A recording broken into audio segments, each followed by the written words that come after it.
Good morning, everyone, and thank you for joining us today. First of all, I want to thank the Museum of Science for hosting us. It's a wonderful facility, and also want to thank the Charles R. Drew Magnet School students. Any students in the house out there? Let's hear it for our students. Thank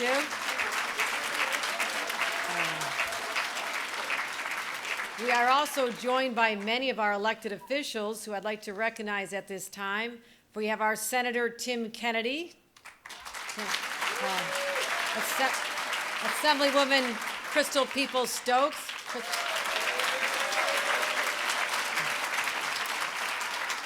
our County Executive, Mark Polenkars, City of Niagara Falls Mayor Paul Deister, City of Buffalo Comptroller Mark Schroeder, DOT Commissioner Matt Driscoll, Empire State Development President and CEO in Buffalo Zone, Howard Zemsky,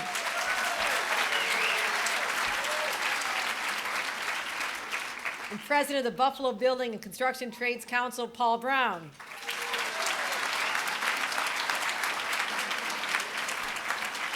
And Vice Chair of the New York State Tourism Advisory Council, Thurman Thomas. And his wife, Patty's here. Patty. And joining us is our Mayor, Byron Brown.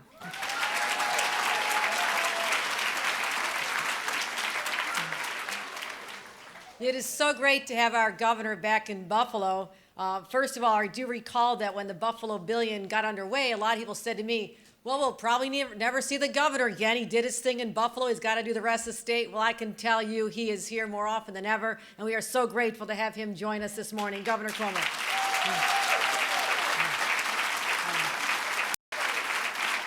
You know, there's not a person in this community who does not believe that we have a governor who is laser focused on bringing back upstate New York.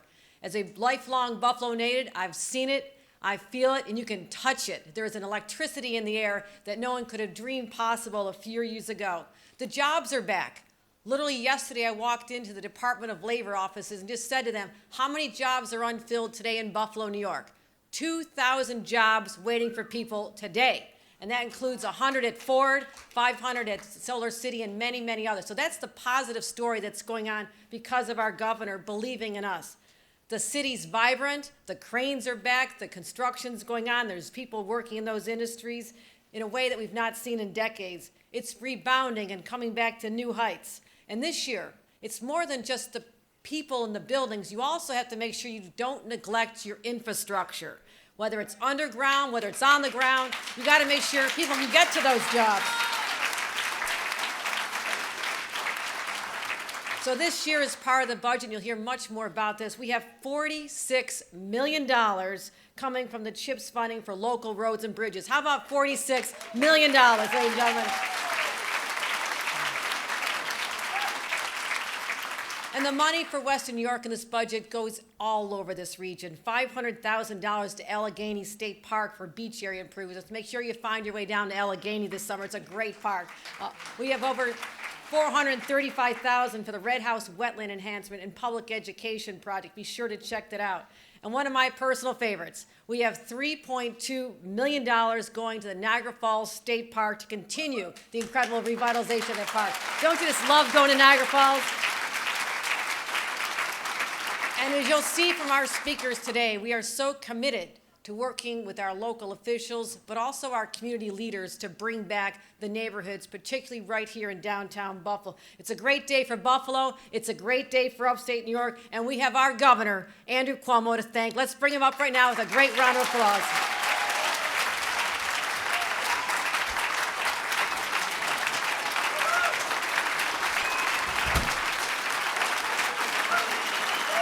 Thank you.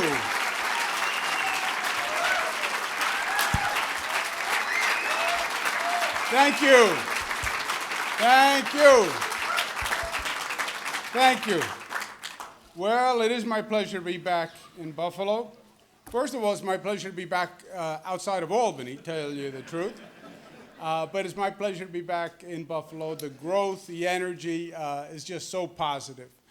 So I love coming back. First, to our Lieutenant Governor Kathy Hochul, who's doing a great job. Let's give her a round of applause.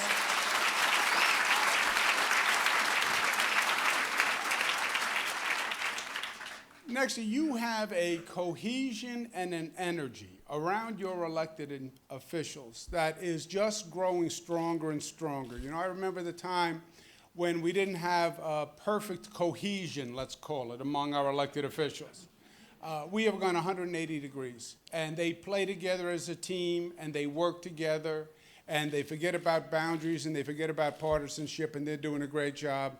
And the county executive and the mayor lead the way. Let's give them a round of applause.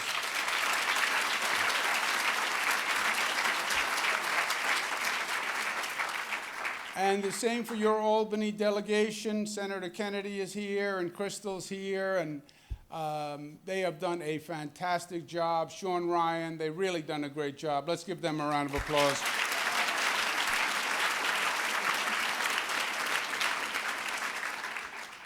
And just as a point of personal privilege, I have two members of my team who are doing a great job. Howard Zemsky, you remember him from days ago, Howard Zemsky. He's much bigger than he was when you knew him. Oh, he's big now. He's big. He's big. We go to an event the other day, and after the event, we're saying hello to people, and a woman comes up to me and says, "I'd like to meet the economic guru."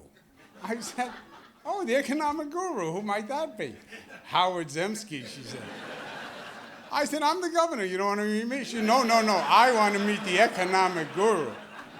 He's big now, he's huge. Let's have it for huge Howard Zemsky.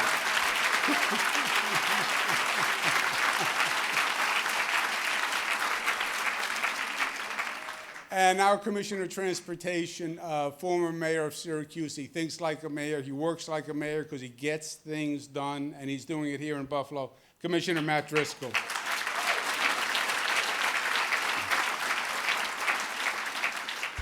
Let me make a couple of points. We just finished the state budget. They call it the budget, which makes it sound like it should be simple, it should be a set of numbers. But actually, the budget really is the entire plan for the state for the year. It's all the priorities, all the initiatives, and where all the dollars are going to go. So it really is an operating plan for the entire state. And this is the sixth one. And first, I take pride in getting them done. I don't know if you remember the old days when the budgets in Albany would just never get done, right? They were supposed to be finished by April 1, and every year it would be this, frankly, like a clown show, that it would be late, and it would go on and on and on, and look terrible. So first of all, we get them done on time. But of the six, this was probably the most difficult budget to get done. And I think there's two reasons why. Number one, the political environment is so charged. Having nothing to do with New York, just the national political environment is so charged. We're in the middle of a presidential. There's a lot of anger. There's a lot of heat. Both extremes on both sides of the political spectrum are enraged. You have the extreme right. You have the extreme left. And it made it more difficult politically. We have a Democratic-controlled assembly. We have a Republican-controlled Senate. So to get a budget passed, you have to make a marriage. And that was tough. We got it done. And by the way, we got it done virtually unanimous in both houses, the Assembly and the Senate. So.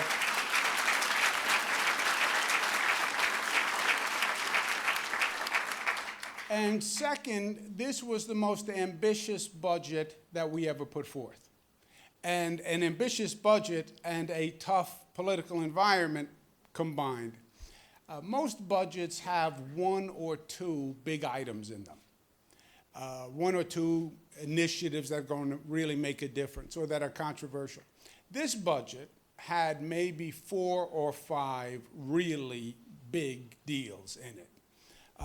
Really transformative ideas. So it was very ambitious, and we got it all done. It has a minimum wage increase that is going to put $15 billion more into the economy, raise 2.2 million people out of poverty. And the calibration of the minimum wage is very important because you want to increase wages, you want to stimulate the economy, but you don't want to overstimulate the economy either. So understanding that we have different regions in the state and different economic strength in the state, we had to come up with a calibration mechanism that does that. And I think we did just that. We passed something called paid family leave, which I think is going to transform the way people live their lives, you know. People shouldn't have to choose between being home and raising a baby for the first few weeks or seeing a loved one when they're sick and they're about to pass. You shouldn't have to choose between that and a paycheck. And that's been the reality for too many people. So paid leave is an employee-funded program that says you can stay home at those critical times and still receive a partial paycheck, so you can still pay the bills.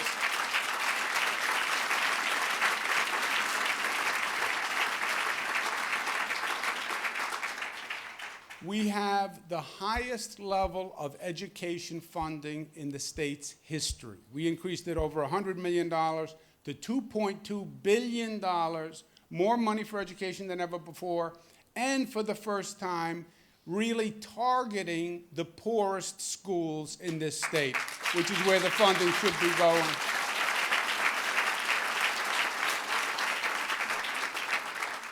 We also did all of this and have a very robust investment package, but we stayed within the 2% spending cap.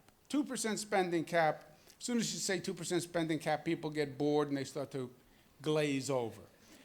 This is very important. This state, for decades, was the high tax state, which aggravated our economic problem, right?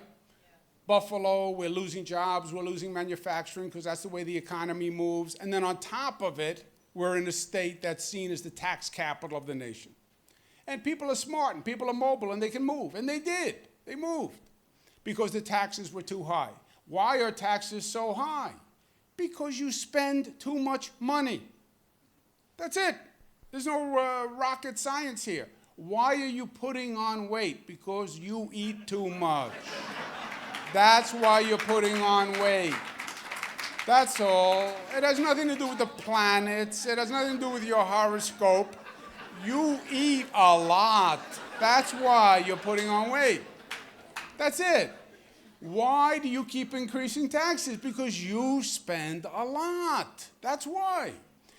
Past 50 years, every year for 50 years, the state government spent at a higher rate than inflation.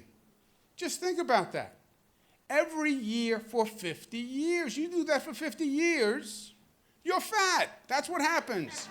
And that's exactly what happened to the state of New York. And it didn't matter who the governor was. Governor Nelson Rockefeller, Republican, spent on average 11% more every year. Okay?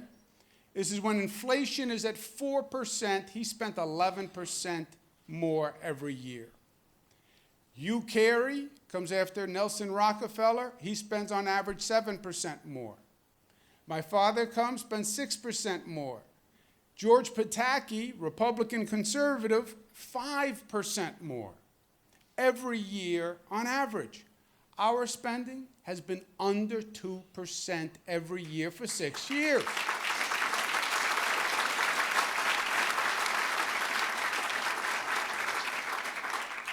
When you do that, when you keep the spending down, you have the discipline to keep the spending down, good things happen.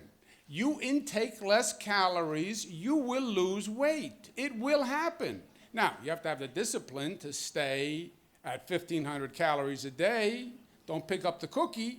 It's hard, and it's hard every day, but if you do it, you keep the calories down, you keep the spending down, you cut taxes. We've cut taxes every year since I've been governor.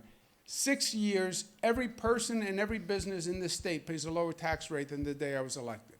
Every person and every business, a lower tax rate than 6 years ago. And we just in this budget did a middle-class tax cut on top of what we've done, middle class up to $300,000. Okay, so that's a very expansive middle class. $300,000, I think, is a rich person. But up to $300,000, the tax rate is the lowest level since 1947. Over 70 years ago, that's how low the tax rate is in this state.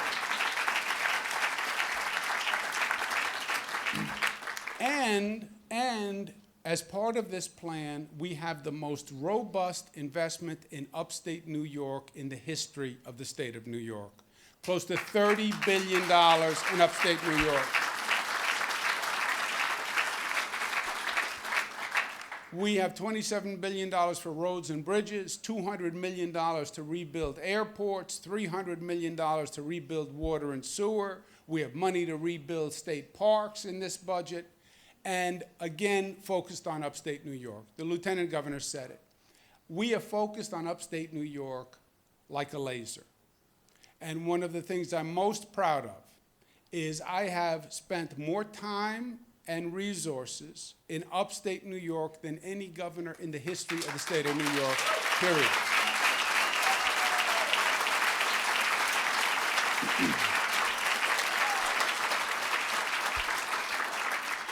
And it is making a difference. And it's making a difference nowhere more than right here in Western New York.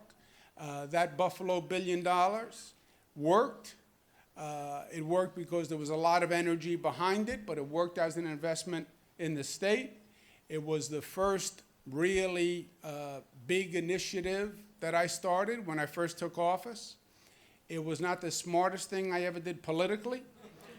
When you say Buffalo billion, it's great in Buffalo. Every other place hates you when you do that. That's what happens. Rochester gives you a dirty look. Syracuse gives you a dirty look. Utica gives you a dirty look. It's a lot of dirty looks when you do that. It's like giving one child a Christmas present on Christmas morning. Not the smartest thing to do. But it worked. It worked. And that's what it was all about.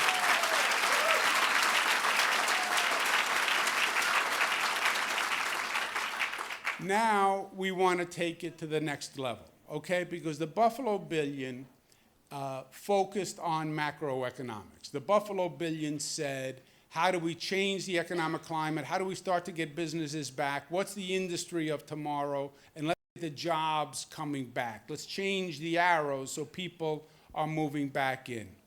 And that's what the Buffalo billion has succeeded in doing.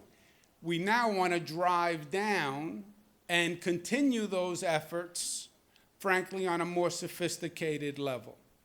And that is looking at rebuilding the spirit and the place of community, something that Guru Zemsky has spoken about very often, which is probably what made him the guru of state repute. We started several weeks ago with the Robert Moses Parkway, which Mayor Deister has always been working on.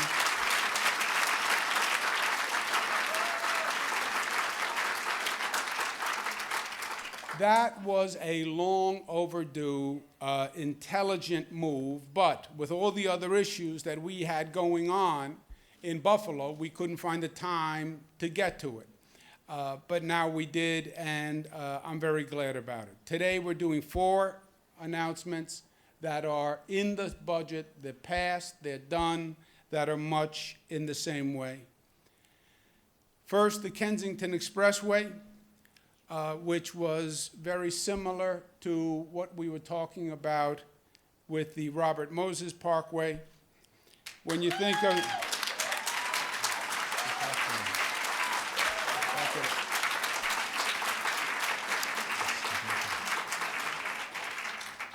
It was originally the Humboldt Parkway. It was beautiful. It was part of the Olmsted design. In the mid-50s, we had a better idea, but it turned out not to be a better idea, which was to move vehicles in and out of Buffalo faster. We would build a highway. This was not just in Buffalo. This was all over the United States that this type of urban development was being done. Most places have reversed the mistakes, and that's what we're going to be doing here. God bless you.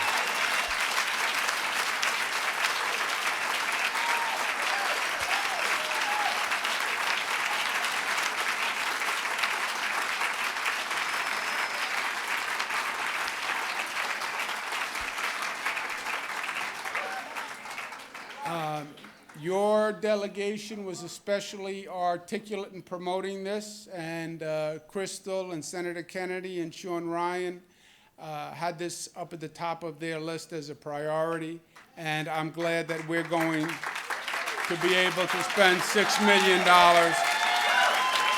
to do an environmental and design assessment.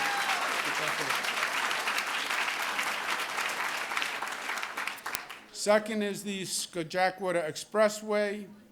I want to thank Mayor Matt Driscoll for his good work on what he's done on Scottsdale and Sean Ryan for their attention.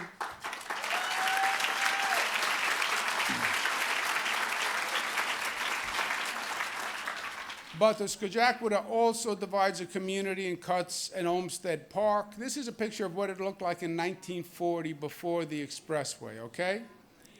And this is what it looks like today. Just look at the difference in those two. Bring it back! Bring it back! So, the Scottsdale, as you know, has for years been also a dangerous route. We had a terrible tragedy on it. We've done everything we can. We've put up barriers. We've reduced the mile per hours on it.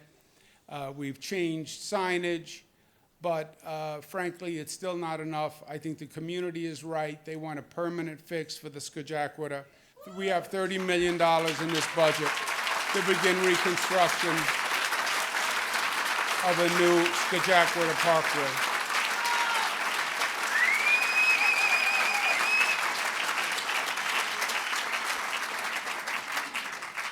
It will be a low-speed urban boulevard with a wide median. It'll have safer crossing points for pedestrians and cyclists. We'll continue to have our community meetings, and we would like ambitiously, aggressively to start construction and let a contract next year. And Matt Driscoll says it's going to happen, and I believe that Matt Driscoll is going to make it happen.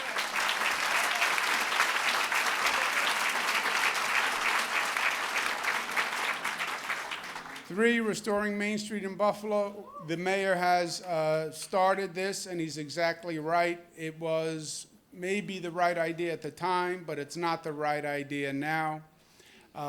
Main Street and the downtown businesses have changed dramatically over the past few years. Closing Main Street now is counterproductive, and it's limited access to businesses in downtown Buffalo. Downtown Buffalo is coming back. We want to encourage the resurgence and revitalization. We want to continue getting the cars off and provide an additional $4 million to fully fund the next phase of the Main Street restoration for a total of $22 million.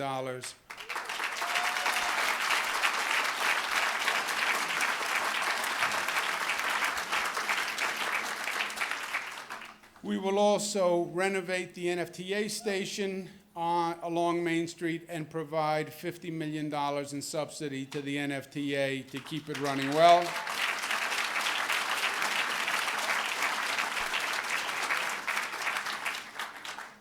Four, part of community is recreation and green space and the coming together that it brings. And we're going to invest $4.5 million to improve the state parks in Allegheny, Niagara, and Midway.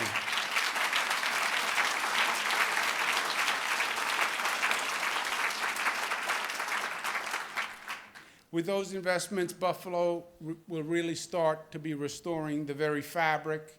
As we said, it's about restoring community, and Buffalo is on its way. It is built to lead. To keep growing, you just have to keep going. All the arrows are pointed in the right direction. The hard work is done.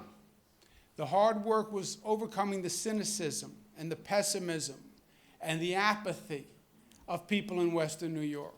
That was the hard part. The hard part was getting businesses to believe that Buffalo's coming back.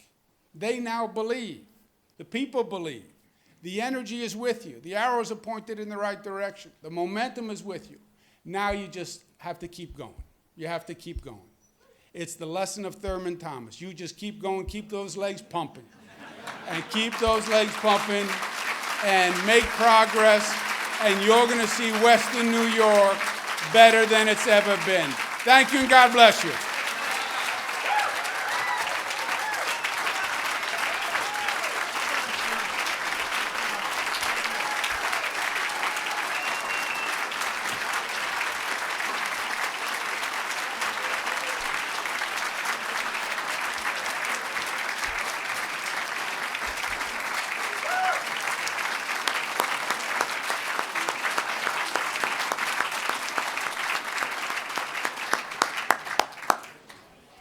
Wow. Well, it is always a good day in Buffalo and Western New York when Governor Andrew Cuomo is here. It is an even better day when he is bringing good news for the community. Give our governor another round of applause.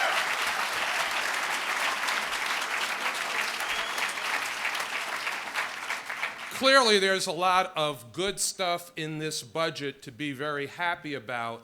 I just want to touch again on one of them, and that is the Cars Sharing Main Street project, which Governor Cuomo and the members of the state legislature have provided funding for. I also want to recognize the members of the Western New York State Legislative Delegation for their great support of the governor's budget. Let's give them all another round of applause.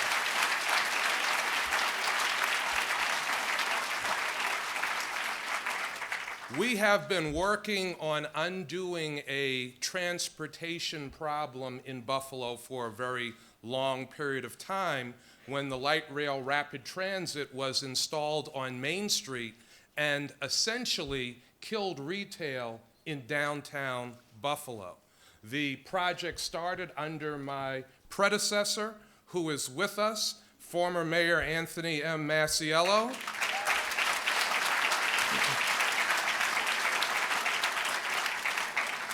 And I, since 2006, have gone to the federal government and the state government hat in hand every year, cobbling together money to reopen Main Street to vehicular traffic.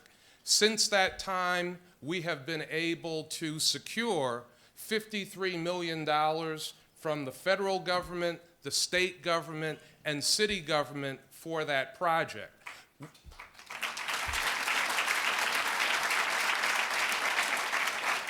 And from the Buffalo Niagara Medical Campus to Canal Side, we have seen over $500 million of private sector investment along Main Street.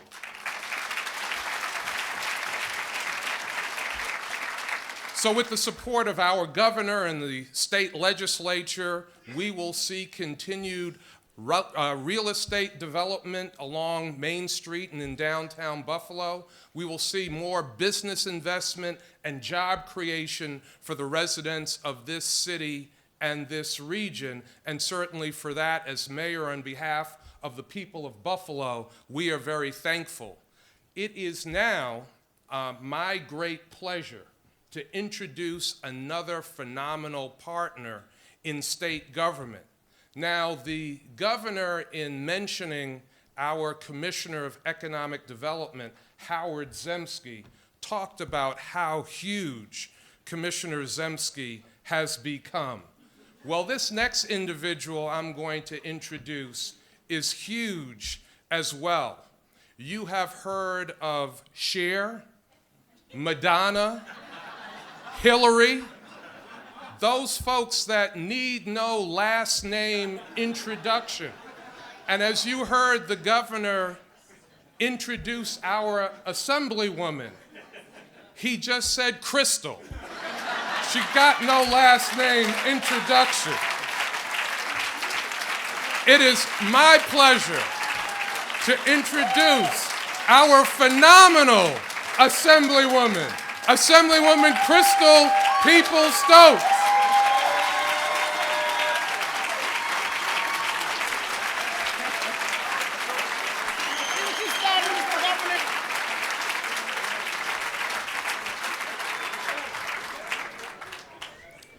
See, when the governor comes, he brings great news, and he starts things too.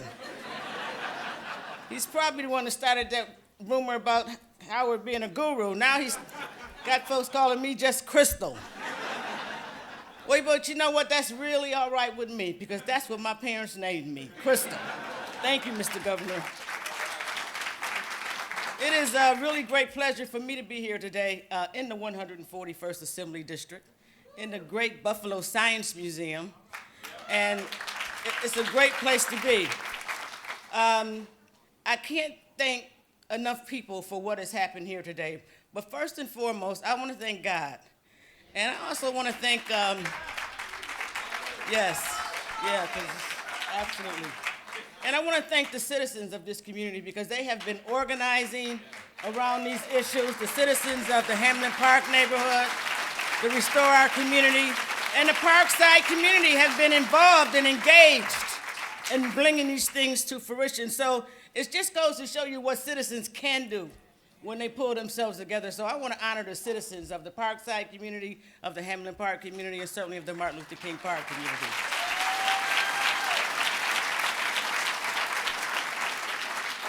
When we were fortunate to, or unfortunate, however you want to call it, depending upon your flavor, my favor is fortunate, to have a new speaker, he traveled all throughout upstate New York. And he spent a lot of time in Buffalo. And some of that time he spent here was right at the Science Museum, where he got a chance to talk to the citizens from the ROC, Restore Our Community organization. And they laid out a plan that was phenomenally done by students at UB through Dr. Shibley's department of a plan that could really begin restoring this community. They laid out all the economic reasons why it should happen. They laid out all of the environmental reasons why it should happen.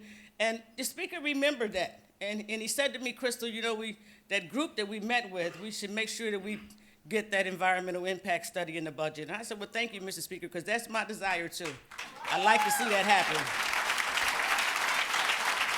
But as the governor said, you know, it's a great budget, and, you know, in order to make some of these things happen, you do have to spend money, but you had to stay in that cap, which kept us in the chambers, quite frankly, to 5:30 in the morning, but that was all right. When we left, I had a conversation with the governor. I had a conversation with Mr. Driscoll, and I want to personally thank them for not only listening to me, but understanding the needs of this community and agreeing with us that we need to have this environmental impact study done, not later, but now.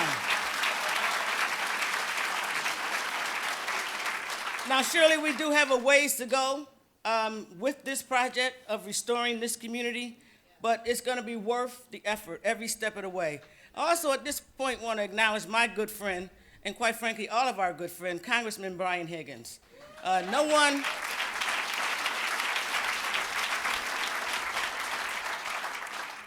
one elected official has consulted with me more on how to strategically work this project than Brian Higgins, and I really do appreciate it. Even though he's out of the country, I want you all to know that he played a role in helping me make this happen.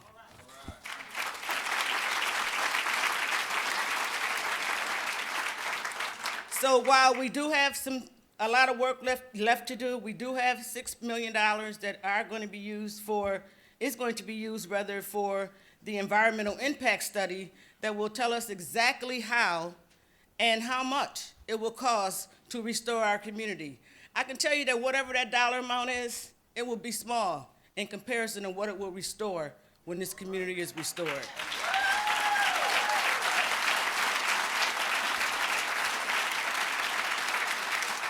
And much like I really didn't know how we was gonna make it happen from the beginning, I quite frankly don't know how we're gonna make it happen at the end. But I do know that we're gonna make it happen. And it won't be that long. Thank you all. Now, I also have the pleasure of representing the great Parkside community. I share that community with my colleague, Sean Ryan, And I really am honored by the work that they have put into making sure that they have safe transportation going in and around their community. And so it is my pleasure to introduce to you now my colleague, Sean Ryan, who has done a great job of continuing to work with these folks to make the reality for them happen as well. Sean Ryan. Good luck.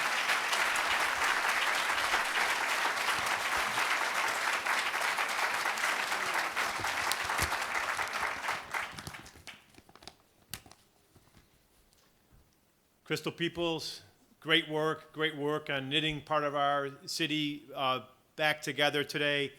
The governor started with this Christmas Day analogy, and if today's Christmas morning and this is the tree underneath Buffalo's tree, I just got to say, wow. We got a lot of good presents this year. So each of the projects mentioned today really helps transform the city of Buffalo.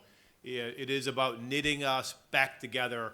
A lot of our major urban renewal projects that we did in post-World War II, we look back at them now and shake our heads and we think, what were they thinking? But we know that we can undo problems, and that's what we're doing right now. The Scajaquada Expressway opened around 1961. In about 1962, the conversation started of, why did we just do that, and how can we fix that? So today we know the debate's over. We know it was a historic mistake to build that parkway through an Olmsted Park.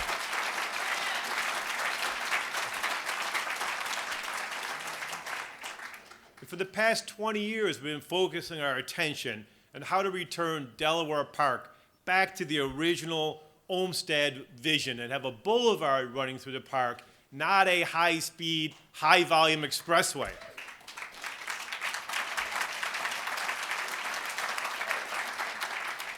There's been literally 2 generations of advocates who have worked very hard on this issue. It's been a consistent and a constant community conversation that just won't go away because there's no way to get around the mistake that was made. But I want to thank every advocate who's been working on this for the last 20-plus years for their hard work, because their hard work is paying off today.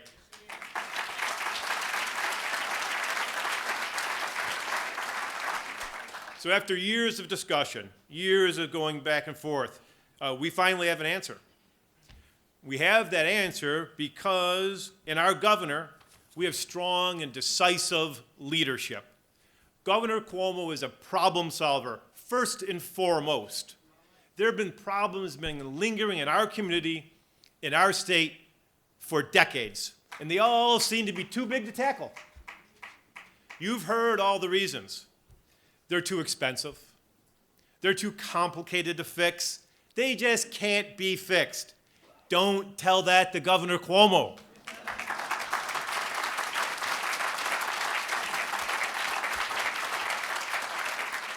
It's almost like a red flag in front of a bull's nose to tell the governor, this is too complicated to fix. That really cues him in on this. So we've got big problems, transportation problems in our community that the governor is cued in with. And because of his leadership on these issues, we have a plan of action, we have a funding in place, and we have a plan to move forward. The Scajaquada Boulevard is no longer a theory. It's no longer a concept. It's no longer just an idea. It's now a reality.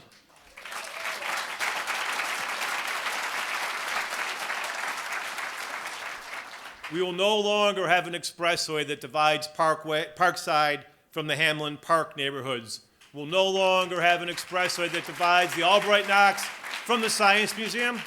And we'll no longer have an expressway that cuts off Buffalo State College from the Grant Amherst neighborhood.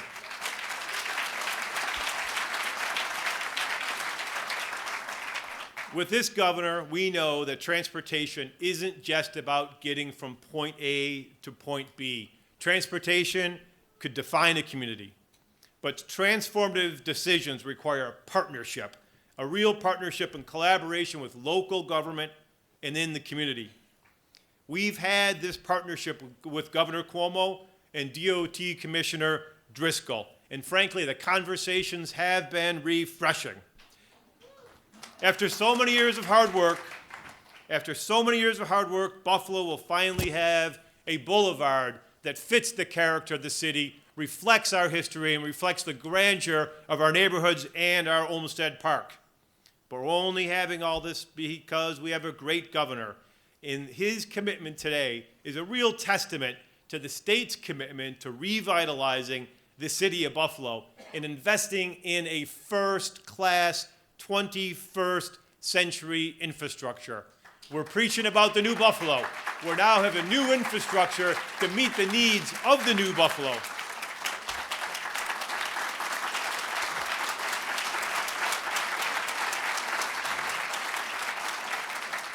Can't be more happy about the things that are being announced today, and thank you, Governor Cuomo, for tackling the big issues, the issues that other people were said were too big to tackle. Thank you for doing that today, and it's my privilege to introduce another partner in government, and I wish I could do an intro as good as Byron Brown did for Crystal Peoples, but I can't. But I will say it's great to have in the New York State Senate Tim Kennedy, who's a true advocate for the city of Buffalo, who understands how we need to link our city back together. Senator Kennedy.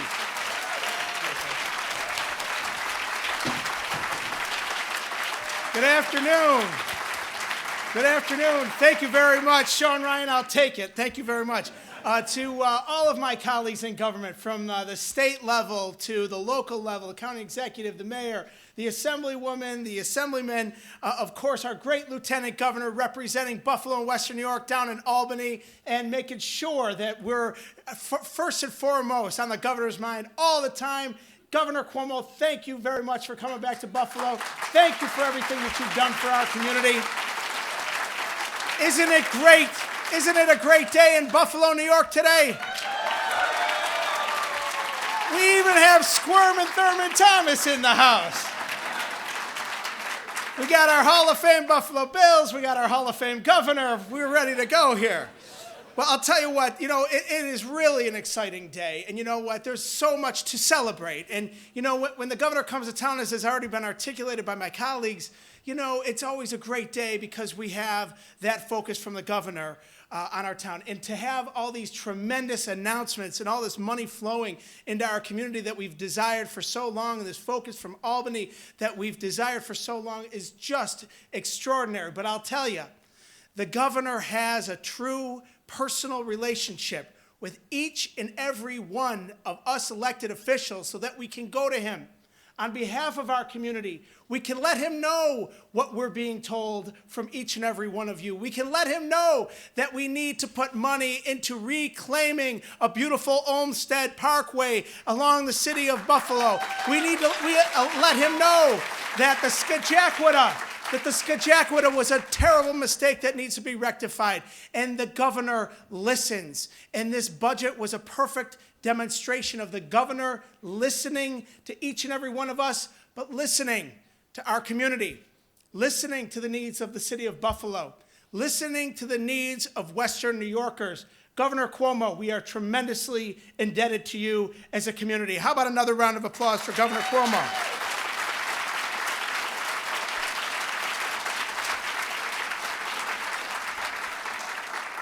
The Restore Our Community Coalition that's been working so hard. I know they're through here. They're all throughout.